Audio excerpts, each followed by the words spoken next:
Now on CoastTV News. Substation sparked support how the city of Milford is moving closer to a new facility that its fire company says will improve response times.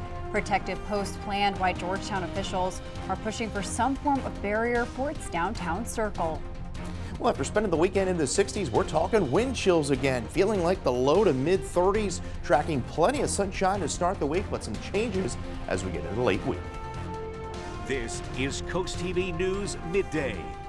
Good morning and thank you for joining us. I'm Elisa Weber and welcome to Coast TV News Midday. Our top story this morning, we could see a decision for plans to expand the Carlisle Fire Company in Milford. The company wants to turn an existing storage building on Cedar Branch Road into a substation. In December 2025, the Milford Planning Commission approved plans sending a final decision to City Council. The fire company says rapid growth in Milford is driving the need for faster emergency response times. According to the City Council agenda, a public hearing is scheduled for a conditional use ordinance to allow the project to move forward. We spoke with the Milford mayor in December about the need for an additional facility. Now, there's a lot to cover out there. You remember, the fire company doesn't just do the city of Milford. They do the city of Milford and the surrounding areas. So they're responsible for quite a bit.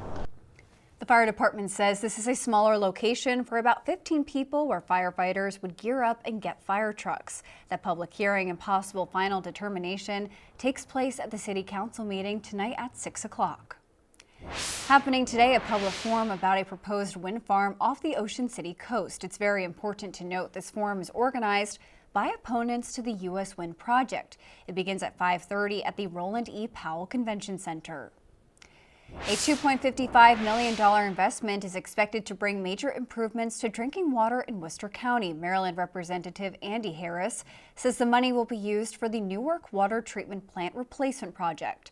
According to Harris, Worcester County's water treatment system needs to be upgraded to meet today's standards. State leaders say the project aims to replace current equipment and increase treatment capacity.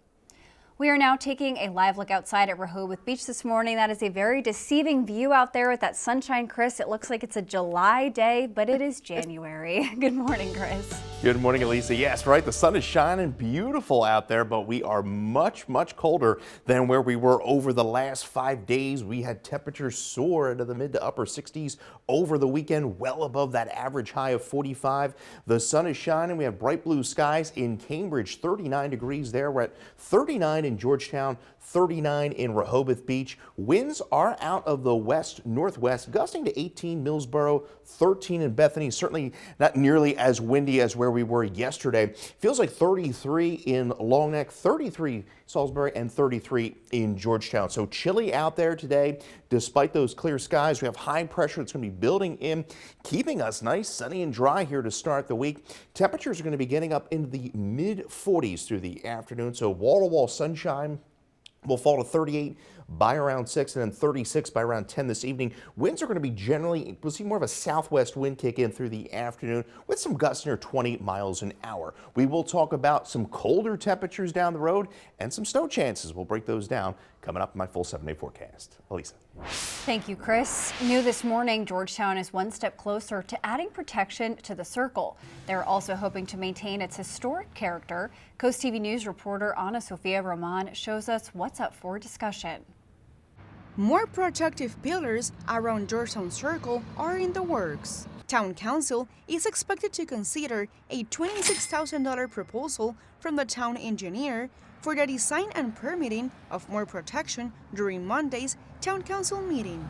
Georgetown Town Manager Jim Dvornik says it's all about improving safety. After we had several crashes into the circle, we had a circle advisory committee that was formed, and one of their recommendations was to come up with a better solution, so we worked with a landscape architect who did a conceptual design. The town hopes to have the design and have it out to bid within the next 6 to 8 months. Charlie Koski, who owns a business right on the circle and is part of the Georgetown Circle Advisory Committee, is hopeful about the change. I've witnessed during the day someone almost enter the circle. They hit the curb and then backed up and then took off. So it's not only happening at night, but it can happen during the day. And the ballards are there really for public safety. Dvornik adds Once the new safety protections are installed, Chief Harvey Gregg and Officer Chad Spicer monuments will come back. I'd rather have this safety and security around the perimeter and then put the monuments back than to do the reverse, put them back and then have something catastrophic happen. The town hopes to start the work in the fall and have it done by the end of the year. In Georgetown, Ana Sofia Roman, Coast TV News. Georgetown's Town Council meeting is scheduled for tonight following the 6:30 public hearing. And also at tonight's Town Council meeting, possible changes to Georgetown's Downtown Development District. The Town Council is expected to hold a public hearing to discuss renewing the area's designation with the state. According to the agenda, there are proposed changes to the area's boundaries. The public hearing takes place tonight at 6:30. Today in Lewis, more discussion on home-based businesses. According to the agenda for tonight's mayor and city council meeting, they plan to discuss rescinding an ordinance to allow these types of businesses. An at-home dog grooming business started this review years ago. Tonight's city council meeting will take place at 5:30. And coming up on Coast TV Midday, corporate center development when leaders expect completion for a project that could bring new jobs to Milford. The chill is back on Delmarva after a mild weekend, and we're going to stay sunny and dry here for the first 2 days of the week. Then we're going to see some changes as we roll into the second half of the week. Congratulations to Carlton Schlegler of Millsboro, Delaware. Congratulations on winning an umbrella. Those names always get me caught up in the morning. We'll have your full 7. But first, Delmarva highlights blood donations, why the blood bank says there is often a drop this time of year.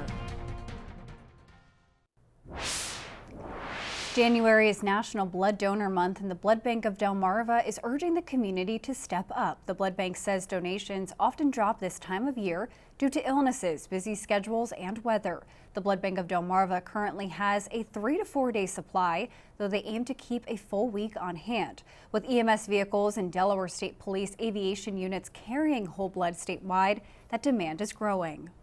Blood is perishable, blood is precious, so it's important that we get that on a regular basis.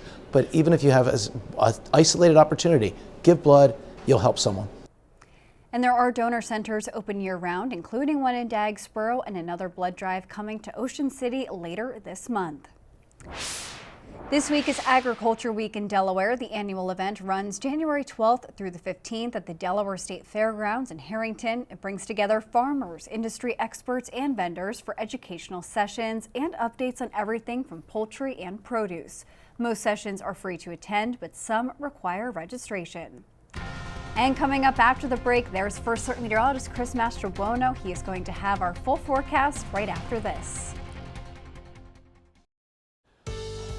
I hope everyone had a wonderful weekend. We had a soaking rain Saturday, mild temperatures throughout, feeling more like January out there on this Monday morning. We're seeing bright blue skies in Rehoboth. Beautiful shot there. We're at 39 degrees. Dew point is 23, so very dry out there. Temperatures pretty uniform from inland to the coast. We're at 39 Harrington and Georgetown. We're at 38 Ocean Pines, 40 in Willards. When you factor in the winds, which are relatively light compared to where we were yesterday, feeling like the low to mid 30s out there, and the wind chill shouldn't be a huge issue as we go through the day today, as those winds will be relatively relaxed. And it's all thanks to high pressure just off to our west. You can see pretty quiet throughout much of the eastern half of the country.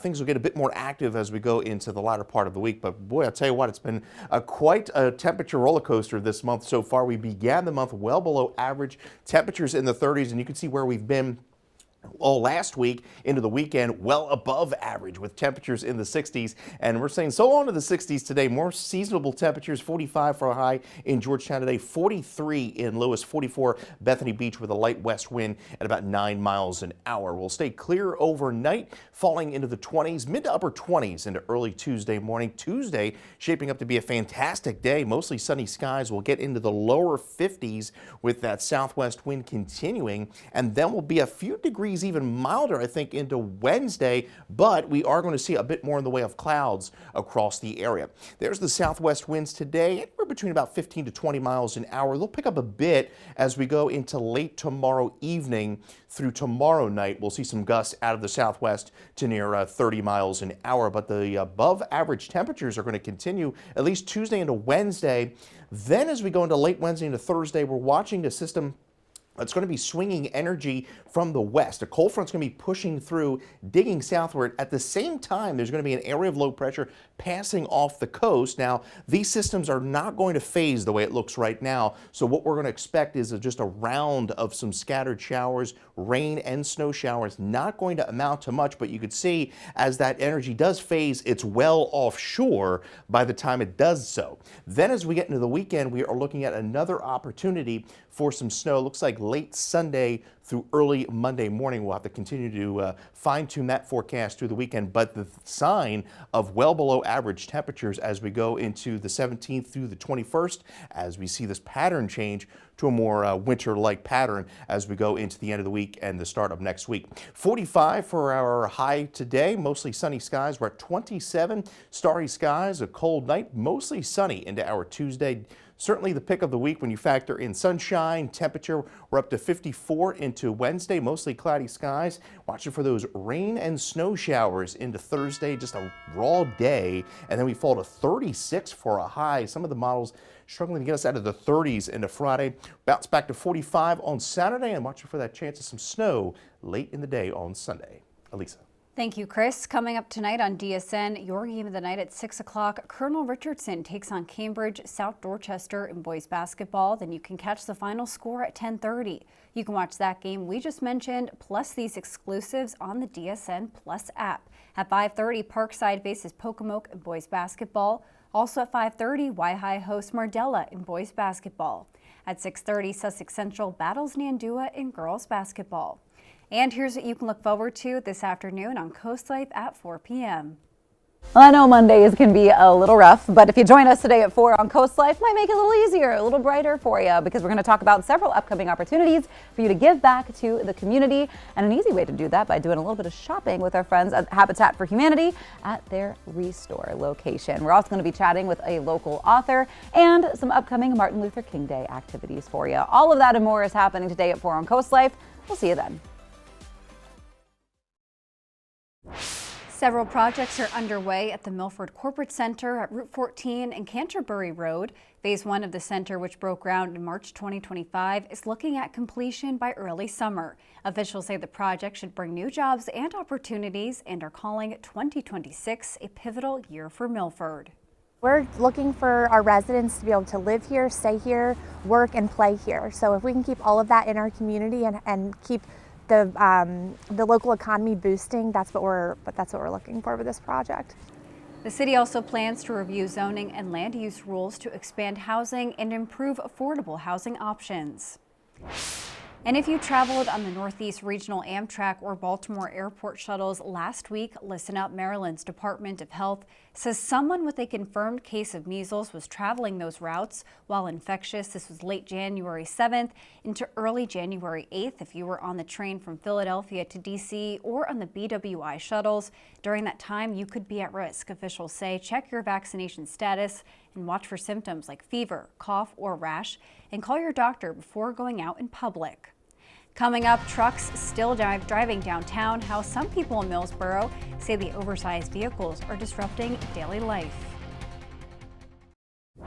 The Millsboro bypass has been open for about 4 months and was designed to lighten the traffic load in the area. But many in town tell CoastTV that trucks are still driving right through the town's main streets instead of using that bypass. People who live and work in downtown say the heavy truck traffic brings more than just noise. They say strong odors are making the area less appealing, and the impact hasn't lived up to its expectations. It's really important that this town develop as the other towns to become a destination. And the only way we can do that is to get rid of the trucks from downtown. Millsboro Police Chief says the police department and DelDOT plan to keep collecting data throughout the spring and summer in order to make any permanent changes. In Worcester County, the Public Works Department will temporarily shut off water service in the Assateague Point area. This is on Tuesday, January 13th from 8 a.m. until 5 p.m. Officials say it will allow crews to install isolation valves. Work is expected to impact about 523 homes for up to 9 hours, according to county officials. If weather causes delays, the work will be rescheduled for Wednesday. Well, the sun is shining in Lewis, but that chill is back in the air. Temperature right now 39 degrees and will likely top out in the lower 40s through the afternoon under wall-to-wall sunshine. So enjoy that sunshine. And you can always get your latest forecast by calling our First Alert weather phone. Your exclusive 10-day forecast is up next. Well, the sunny skies not really warming us up all that much. Temperatures right around 40 degrees in Laurel as that colder air is back in place on the peninsula. We're at 40 in Cambridge, 41 in Georgetown, 41 Bethany Beach, and 42 in Ocean City. You can see wind flow out of the west-northwest, and we're going to see wall-to-wall sunshine through the afternoon. We'll top out in the lower to mid-40s across the peninsula, and we're going to look at clear skies through the evening and overnight. 37 eventually bottoming out to 27 degrees into early Tuesday. Plenty of sunshine for Tuesday as well. Very, very nice, actually. We're going to rise into the lower to mid-50s through Wednesday. More clouds on Wednesday, then a cold front pushes through Thursday, bringing us a round of some rain and snow showers. Not expecting any accumulation as far as snow is concerned at this point. We dropped to 36 into Friday, and then watching for another opportunity for some snow late Sunday into Martin Luther King Jr. Day. But then look at those temperatures into early next week. We struggle to get out of the low to mid-30s as winter is going to be back in full force here as we go into the end of the week. Elisa. Thank you, Chris, and thank you for joining us here for Coast TV News Midday. And for more news and local weather, download our Coast TV News app. Don't forget to join us for Coast TV News at 5 later this afternoon. Have a great day.